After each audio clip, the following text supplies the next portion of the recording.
AI-generated murderers tell their crime stories on social media. This is a new true crime niche on the video platform TikTok, where we found several accounts specializing in true crime stories told by AI-generated deepfakes. The videos often have millions of views or hundreds of thousands of likes. Da kommen eben ganz neue ethische Fragestellungen auf. Such accounts feature videos in which their AI-generated figures really exist, yet they tell stories that are only partly true. Other stories are completely made up but are not labeled as fiction. So how much truth is in the stories they tell? And what are the dangers of using AI to blur the boundaries between reality and fiction? Here are 3 examples. The AI-generated US rapper YNW Melly, who exists in real life, tells how he was held responsible by a court for shooting his friends and received the death penalty for murder. The video had over 19 million views on TikTok and had been liked over 800,000 times. It is disclosed as an AI video. Nevertheless, what the AI figure says is false. The rapper was arrested in 2019 after he was accused of killing 2 friends. Okay,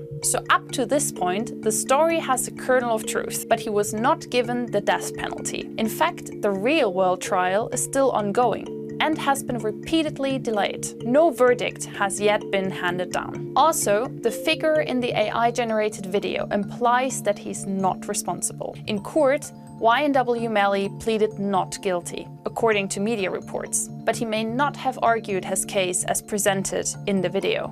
They've also generated a sort of a voice synthesis where you could generate a really good basically a fake voice of someone saying whatever you want them to say. According to Jacobson, fake voices could, for example, even be used to make people confess that they have murdered someone, even if they didn't. It has become relatively cheap to fake voices, especially when these belong to public figures who have given interviews. That is, when the voice is already publicly available. Experts say that the motivation for producing such videos is often economic. The creators want to have clicks and earn money. But in cases like this, in which court proceedings are still ongoing, they could also potentially influence events. Gerade bei Verfahren, die vielleicht auch noch laufen, ist es natürlich auch möglicherweise eine Art von Einflussnahme, dass wir eine Art von Statement haben, das wirklich auch auf die weiteren Verläufe auch einwirkt oder auf die Wahrnehmung des Verbrechensfalls.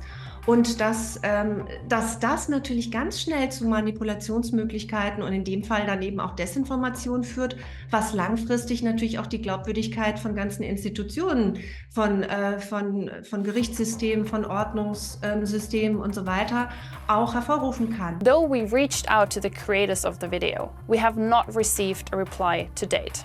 And perhaps for good reason. There may indeed be legal consequences for producing such content. Though, considering the legal complexity of the situation, it could be extremely difficult to sue the producers of such videos, depending on their geographic location. The rules relating to court reporting, again, are different in each jurisdiction. In one court, it may be an infringement, it may be defamatory, in another court, it may not be. In one jurisdiction, it may be hate speech. In another, hate speech doesn't exist as a concept. But platforms like TikTok also set their own community guidelines. Here, TikTok specifies we do not allow inaccurate, misleading, or false content. And it gets even more specific on AI-generated content, expressly banning synthetic media that contains the likeness of a real person, including an adult public figure, when used for political or commercial endorsements. We asked TikTok directly why they do not delete such content. The video was in fact deleted and related accounts blocked following DW's query. Moreover, TikTok replied, "We will continue to remove disturbing content of this kind when we find it." Still, videos often remain on the platform for months without being removed. For example, we also found this video. It looks similar, but comes from a different account. This AI-generated figure named Lakisha tells how she allegedly shot McDonald's employees with a bazooka. Apparently, they forgot her chicken nuggets, so she became angry. It sounds rather absurd. After DW's query, the company deleted the video. It's unproven, but it seems very likely that this is not a real story. A simple Google search turns up no published story related to this supposed incident. And despite several inquiries by DW, McDonald's USA has not responded whether this happened in one of their restaurants. The account where the video appeared says it features reality and fiction. The thing is, in Lakeisha's case, it didn't declare whether it's based on a true story or entirely fictional. It almost creates a sense that we almost need to doubt every single piece of evidence that we get through, not just for the content, but also for what it is. Like, are we going to be able to trust any video that we get through of someone confessing to a crime, or any, sort of photo of a person at the scene of a crime?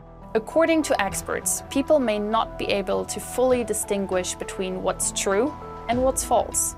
True crime has fascinated people for years, and stories, fictional or not, have been around for millennia. Even though the information in this video is false, it may be a creative way to tell stories in general.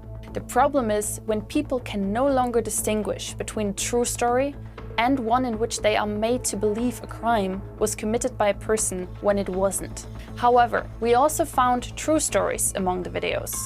The AI-generated character of Cameron Herron, for instance, tells how he fatally injured a woman and her child during an illegal automobile race through a city. We found several other videos on similar accounts telling the exact same story, even in different languages. Apart from that, we found that he really was sentenced to a 24-year term in prison for killing a woman and her young daughter during a street race in Florida. These 3 videos show examples of how AI and true crime have already become intermingled and how AI can be used for creative storytelling. However, there are also examples of AI being used to nefariously spread dis- and misinformation, embedded in an entertainment context. Wenn etwas unterhaltsam geframed ist, stehe ich dem anders gegenüber, als wenn es als Information und Nachricht geframed ist. Natürlich lassen sich da auch subtil Informationen nochmal in falscher Art und Weise an große Massen in unterhaltender Form kommunizieren. And the faster the boundaries between truth and fiction disappear, the more difficult it is to recognize each for what they really are. Experts agree on one point: media skills need to be sharpened. Wenn wir ins Kino gehen, haben wir gelernt, dass das, was im Kino gezeigt wird, nicht immer die Wahrheit ist, sondern ein Film. Und im Internet haben wir es halt noch nicht gelernt. Also wenn wir jetzt ein Video sehen, das perfekt ausschaut, dass das auch falsch sein kann, das müssen wir uns erst antrainieren. So, check the account. Check if the video might be AI generated and compare the story with other sources. Now it's your turn. Have you come across any misleading or false stories? Send it to factchecking@dw.com.